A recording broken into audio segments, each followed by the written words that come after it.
Welcome back, everybody. It's your time to EdUp on the EdUp Experience podcast, where we make education your business here at InsightsEDU 2026 in Fort Lauderdale, Florida. Shout out to Eric McGee for the early call times 2 days in a row. Boy, I couldn't just think of a better love time. Eric, though. We love him. And apparently he thinks the earlier, the better is what he thinks. And so here we are at first thing in the morning talking about data and intelligence and data intelligence, and in no particular order. And we've got two of Education Dynamics' finest with us today. I'm going to bring them in here together and see if I can get it right. We've got Greg Clayton, President of Enrollment Management Services, and Katie Tomlinson, Senior Director of Analytics and Business Intelligence with Eddie. What's up, guys? How are you? Good morning. Are you awake, or is this too early for data and intelligence, Katie? Never too early. So first of all, we would like to update the crowd, people who listen to this, on the disruption that is higher education. In fact, when you talk about disruption in higher ed, it manifests itself into actual disruption.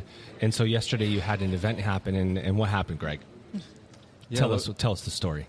I love the intro song too, Crazy Train. It was Crazy Train.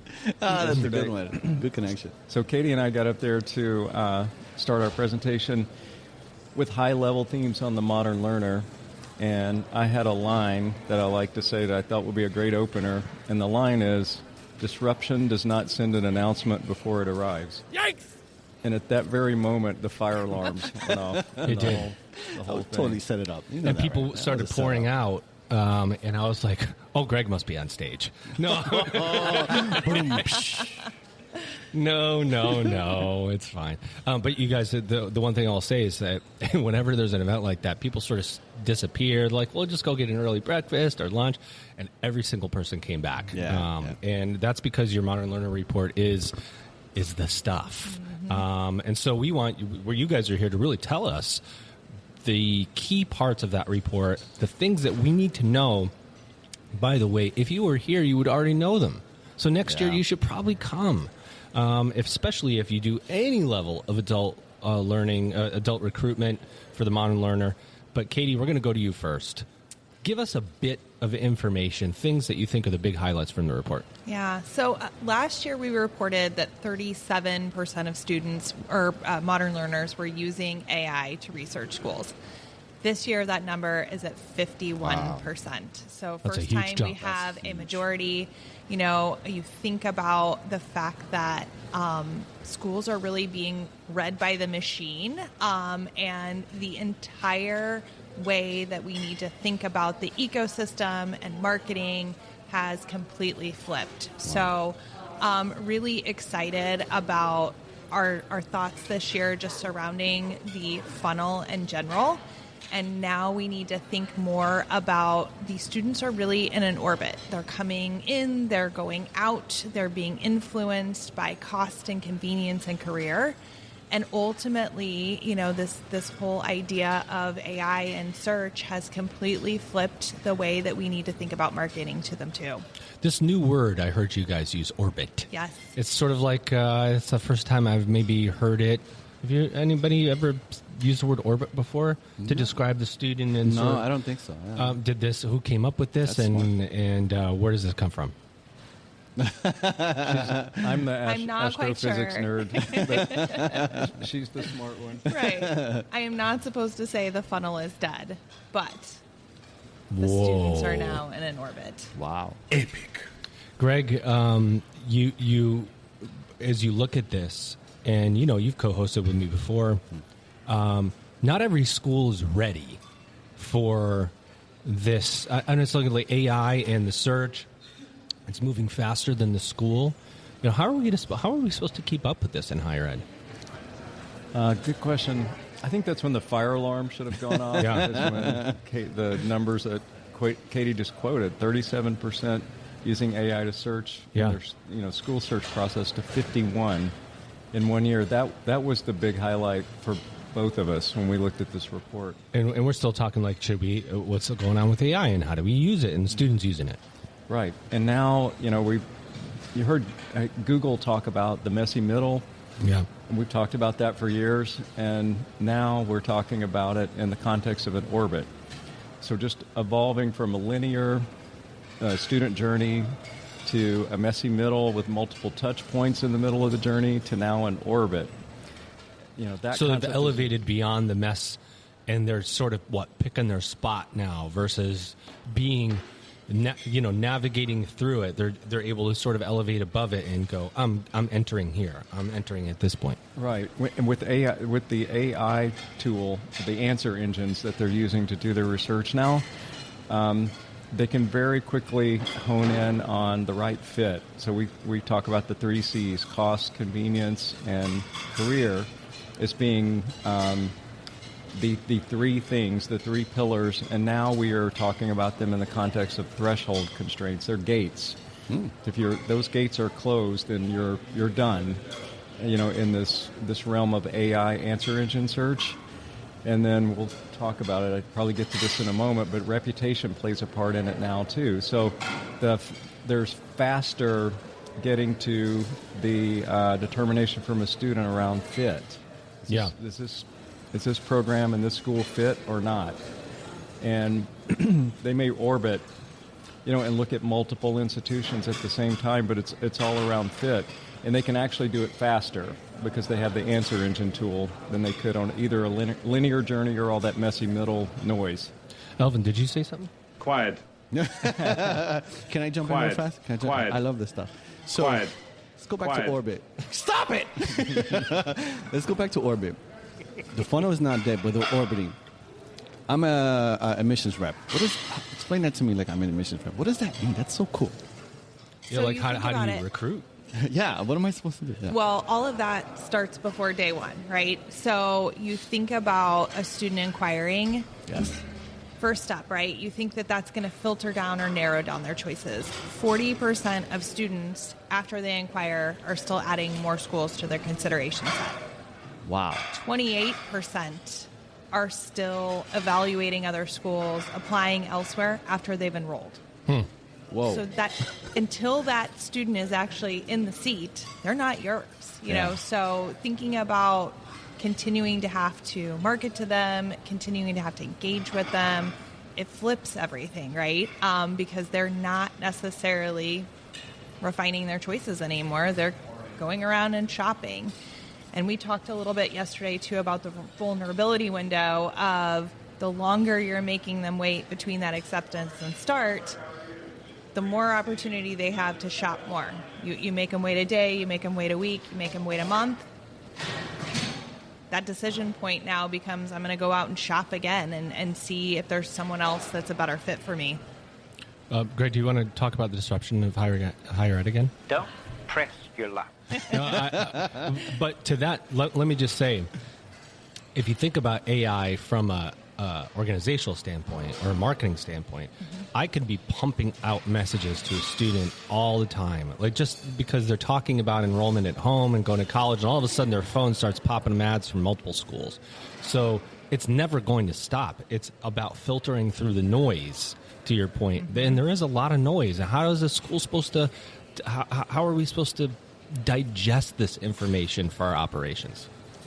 Yeah, good question. We talk about the AI answer engine now in the context of it's like a validation engine. And so if the messaging you're talking about that's coming from marketing at the institution and what the answer engine is telling the student are inconsistent, you could be filtered out of that school's out of the orbit of that school. So we talk about alignment of all the messaging. You want to know how you're going to show up on queries from students, and the messaging must be aligned to that. So it's a whole new science now. So we've evolved into marketing and orchestration of all of the messaging from PR at the top of the pyramid all the way down to the foundation of it. That's a lot of organization for higher ed that's typically siloed, right? That's going to be tough for some, isn't it? It is. And segmentation is the enemy of AI, to quote Sarah Russell. What does that mean? To describe that to Elvin. So if you think about like the typical structure of marketing and Marcom and communications in the university, siloed. Yep. With, enrollment, performance marketing, if they even know what that means. Yeah, that's Sometimes they true. don't. That's so true. Marketing, Marcom, PR. You have an agency that does this, one that does that, and another that does another thing. It's all segmented. Are you kidding me? It's not orchestrated or syndicated, Right. or aligned. So that those days are over. Alignment's a good word, right? Like the leadership, the operations. If you're going to operate in an AI world, the alignment is going to be key. Katie, give us another stat that we should care about and know. You were talking about the degree stat, like the search on the degree and sort of the liberal arts for undergrads and the hedging the bet one. Yeah. That was interesting. Yes. So this year we saw kind of a diverging strategy. So typically, our non-traditional grads have been interested in business and IT, and you think about building this career and this idea of career outcomes. What we saw with our traditional undergrads this year was the shift again in program to arts and humanities and to STEM. And so if you think about why they're doing that, obviously you're earlier in your stage, you still care about career, but you think about this kind of interdisciplinary approach. They want to make sure that they are evaluating options and looking at categories that are really more AI proof for those careers. And I think they're a lot more sensitive and averse to, the idea of, is there going to be a job for me when I graduate, than our non-traditional grads and our grads who are really thinking about that vocational ROI. I need to take that next step. What do you think about that, Greg? What should we take away from that? Arts and humanities isn't dead. Yeah. Maybe it's poised for a comeback. I don't know. That we said that yesterday that's something to keep an eye on, and I think with the younger generation, maybe that's in high school or middle school now, they're probably going to be thinking about this. Yeah. And how do I find a career that is not going to be disrupted by AI or replaced by AI, but instead figure out how to align with it and have a career in it that's based on it. So we're seeing some of that emerge. Like that's a difference in the data that popped up this year that we haven't seen in a long time. That arts, humanities, those things that didn't have a clear career alignment has been on the decline. And we talked about that too. So you told us for the last few years to focus on career outcome, orientation. And we say that career is the anchor in the orbit. Like that is what, where the gravity pulls. You want to focus on that. And then we're saying arts and humanities, but it's still aligned with career. It's not a bet, it's a hedge against AI proofing. No, it's so true because we don't know what's going to happen. Go ahead, you can press the button. We don't know what's going to happen. And we've been hearing that a lot in our episodes. It's like critical thinking. It's the durable skills now, which used to be soft skills. I think durable skills, by the way, for me. Power skills, all that stuff. I think that's so important. And so how are you gathering this data? I'm always curious about. Tell us about your process, because I think that's super important to learn about. Yeah, absolutely. So typically we run a survey in the fall, over 3,000 students. So we segment that out, traditional undergrads, non-traditional undergrads, and grads to have really broad representation across all segments, and put that in the market. We incentivize, we run a panel, and then when all of that information comes back, we spend weeks synthesizing all of it. Let's go! And it's so fascinating to my team and I. Every single year, we're trying to evolve the survey instruments. We're trying to evolve our findings. This year, we had a big section on AI. We also did a lot in terms of reputation and brand and where all of that fits in too. And one of the things that kind of translated and when we found that too was that your reputation is really being validated real time through AI as well. So you used to think about, you promoted your brand, you kind of built upon that. Now people are trusting AI to really validate that reputation and really relying on it. And that was another finding that I was kind of shocked by. Yeah, you brought that up at the beginning too, reputation, Yes. Greg. What do we need to take away? Yeah, so if we think about the 3 C's, cost, convenience, and career being the gate, the signals that the answer engine is getting about, answering the question a student may have, is this school good? Is this school going to meet me where I'm at? Is this a good fit for me? That kind of gets into the reputation layer, which we're calling the trust layer underneath the 3 C's. And that's where what I talked about with the syndication of the messaging and the orchestration of it, the alignment of all of it and what it means, and what the profile and persona of student that you want to attract into your programs has to come together. So that trust layer. So the 3 C's are gates, but the trust layer is reputation.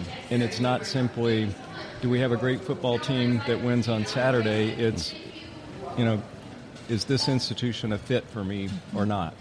Because the AI is going to read everything about that institution that's on the internet. I remember back in the day when people would talk about, like, should we respond to negative reviews or not? Should we leave them out there? Should we respond?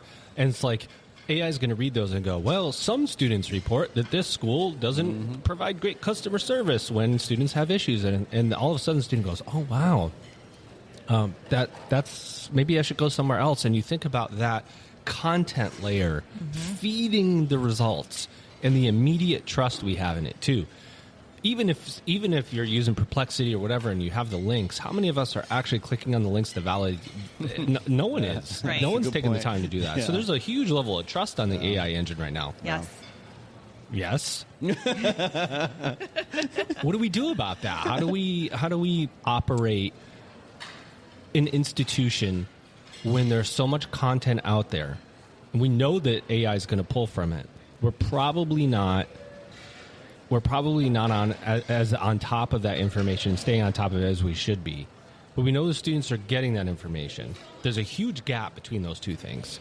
And then they're still shopping, right? You're saying how many, 50, what was it, That's 40% insane. shop Yeah. after? 40% after inquiry, 28% insane. after they enroll. That's crazy. I mean, this is a tough Yes. environment. And it's becoming tougher if we're not paying attention to the details. Correct. So what do we do? What's the secret, you guys? Higher education dynamics? That is the solution. Well done. All right, I got a quick question. Yeah. So put on your enrollment hat, right? And you're listening to this, you're an enrollment professional, and you're based on all this data, you say, just start with this one thing. If I were you, I would just do this one thing. Go right now, get off this podcast, and do this one thing. What is that one thing? What do you think? Read Yeah. read the report first. Exactly. I would say that you need to make sure, as an admissions counselor, that you are actually prepared to be an early stage career counselor. Oh, break that down. Break that down. Well, we talk about career really being the anchor, right? Yeah.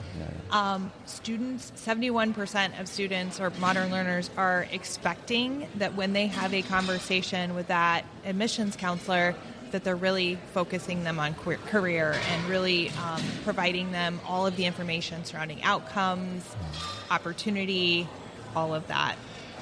Wow, so the admissions counselor is evolving into Yes. admissions/career counselor. Right, Fascinating. right. Yeah, that Lots makes of the job training. harder. Yeah, I was going to say, now you got to add more training. Right. It's already a hard job. I mean, a key question here for me is, Katie, do you go at home with your kids, or do you lead every sentence with, 71% of kids don't forget their shoes. 71% of kids don't forget their backpack. Just curious. This is true. My nickname at home is the energy vampire, so I think it fits with all of these statistics. 19% of kids, take the bus. I and love it. That's right. Greg, there's a lot of stats coming at you, flying at you. How do you flip these around? And what's the takeaway for us from a report like this? Because it's full of data. It's full of statistics. By the way, if you listen to this and you have not gone Yes, to the Education 100%, Dynamics website and gotten this report, and you do recruit a modern learner, which every single institution on the Earth does, by the way, because the modern learner isn't an adult learner. It's a learner with evolved buying habits and behaviors and so on. And you're not looking at this report, I mean, it's out there. And download it and run it through your favorite LLM, right? That's and right. just ask tons of questions. So like we That's are right. now. There you go. Yeah, bring it to your staff meeting. Like, what does this mean to you guys? How should we change our operations? What do we do? Like, there's so many ways to use this, Greg. What's the advice? Like, how do we use this, and what do we take away? It's a lot of information to break down. We do have a lot of followers that wait for this report every year. Yeah, you It's- do. It's cool. Reddit Me cabinet included. meetings and stuff like that. We've never seen the pace of change in the data. Like, some things have been so consistent it kind of gets boring to us. The last 2 or 3 years, the change in the data and what we're seeing and what we can take away from it has evolved. And this year, you don't hear us quoting as many stats because there's so many different stats in here. What we really focused on is, what does all this mean? Yeah. And where is it going? Like the example Katie just mentioned around admissions advisors kind of thinking about putting their career counselor hat on. That's cool. Instead of just qualifying and working through a process of, do you have all your the stuff that you need for completing an application, your transcripts and all the things. That's something AI probably will end up doing down the road. So Joe said that's really hard work. That's what the humans will be doing in that, and that's what the humans that are the students or the customers are going to expect. So that's bullseye. So that's one thing. The other thing is how I love the orbit concept that Katie I do came too. up I with. like it a lot. I'm using that one. Thanks. You better pay. I'm taking it. And then we've talked about the 3 C's for a while. You guys do that right? well. I love that. I've learned that over and over in the last 2 days. I love it. And now we believe the third C, the career, is the center of the universe in the orbit. That is it. And that's evolved into a little bit more than simply thinking about all the personas that we've talked about before. The upskiller, the person that's looking to earn more money in their current job, and things like that, into thinking about future-proofing your career, learning skills that Is are it a durable. new persona? Is it almost like a new persona of somebody who, or is it a layer on top of the existing personas? I think it's a layer on top. Yeah. If you actually think about that from a training perspective, like to your question, Alvin, what does this mean for enrollment? Like, we've both done enrollment before, and it's like, all right, you could, if you enroll in here, you're going to have lots of career choices, and if you have any questions, you can go to the career services department, and they can tell you what kind of careers are out Pass there. them on. Pass them on. Get them to faculty. Faculty can talk to you about that. What I hear you guys saying almost is, well, the student's going to be very curious. We know this. They're going to be very curious about what I get. What am I going to do? If you're in enrollment and that conversation comes up, you better be armed to the teeth Yes. to be able to say, you know what, students asked this question. Here's the information. This is what you can do, and you can get more information from career services as you move on. But if I'm not armed, if I'm not trained on, think about if I have 100 programs at some of these institutions, how the amount of training and development that I need, and probably pay. And I got to tell you, I am just continue to be amazed that higher ed does not pay admissions people more money. 100%. I would just say that it is absolutely ridiculous. Yes. In any other business, these people would be the sales force, probably making more than anybody. Yeah. And in higher ed, we the salaries are very low, and we expect huge, big things out of these people. But the amount of training that I need on the careers on the back end is going to be vastly increased, isn't it? It's crazy. Yeah, and help me out, because speed to lead, but now you're saying it's speed to decision. You got to come up with something. It's like faster. Katie, what are we doing here? Come on, this is all you, Katie. Don't put me on the spot So it's here like on that. it's like faster decision. It's going to be better, right? It's like speed to lead. Yeah, that's great. But then the next process, next step is decision making, and that's why you have this admissions counselor who's counseling you to this process and getting you for a decision. And think about this: what if I'm like really zeroing in on something, and then I just decide, I'm going to go to my phone and just do a quick search, and AI gives me information that's opposite of what I thought at that point. Yeah. I mean, that's that 40% that keep shopping because they're getting hit with mixed messages, yeah? Yeah, and that's them coming in and out of that orbit, right? Yeah. I mean, they're not necessarily filtering through. Yeah. Is there a graphic on the orbit, Katie? You're going to have to work on that. Yes. And that is not my forte. So. Well, 71% of people that come up with something have a graphic with it, Katie. Speed to decision, speed to something. Come on, man. We've got to come up with something that sticks. Greg, what else should we know? What else should we take away from this? The big take, like we summed it all up, like all of the things.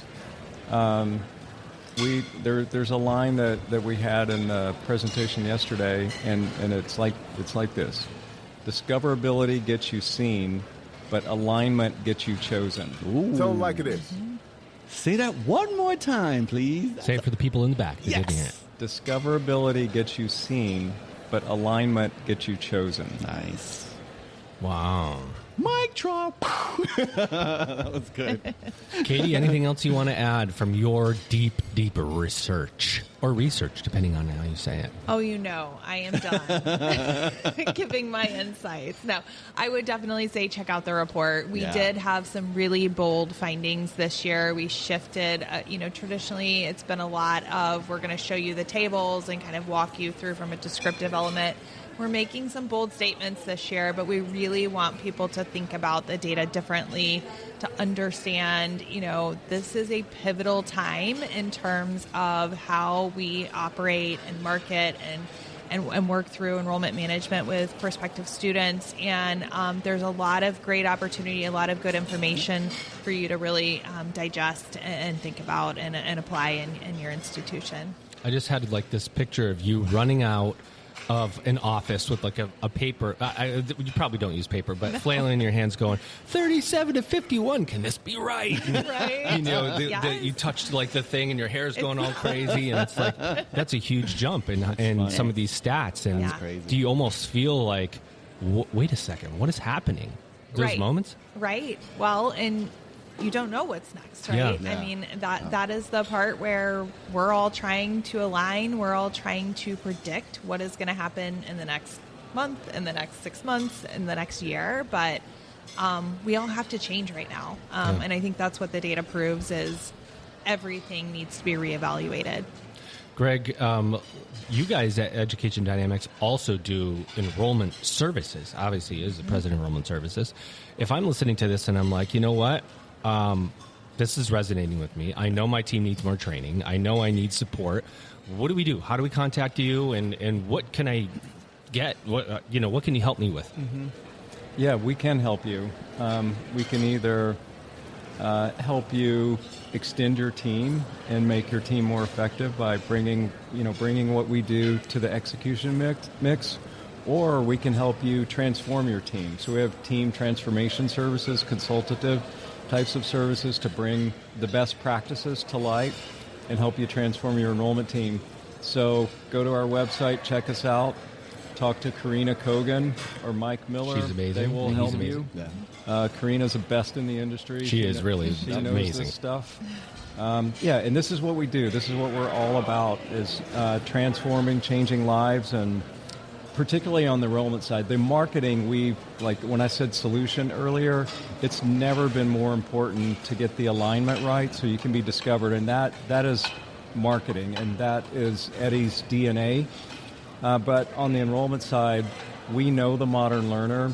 We know how to speak to them. We know how they evolve with their preferences and behaviors. So I'm biased, but there's no better company, service provider in the industry to do that. You should be biased. I believe I agree, which is why I've used Education Dynamics for years. And you know what I'm hearing from these episodes is there's no more, let's try, let's see, now it's do, go, do. It's like I keep hearing it over and just go, do, stop. You got to stop because it's late. You're falling behind, and you can see it already. Go do. Two people that love to go and do it. Yes. And get the numbers and bring you the insights are these two amazing people we have with us right here. Katie Tomlinson, Senior Director of Analytics and Business Intelligence, and Greg Clayton, President of Enrollment Management Services at Education Dynamics here at InsightsEDU 2026 in Fort Lauderdale, Florida. If you aren't here, you're missing out. We're here. You should be here too, and maybe next year you will be. You've just EdUp'd.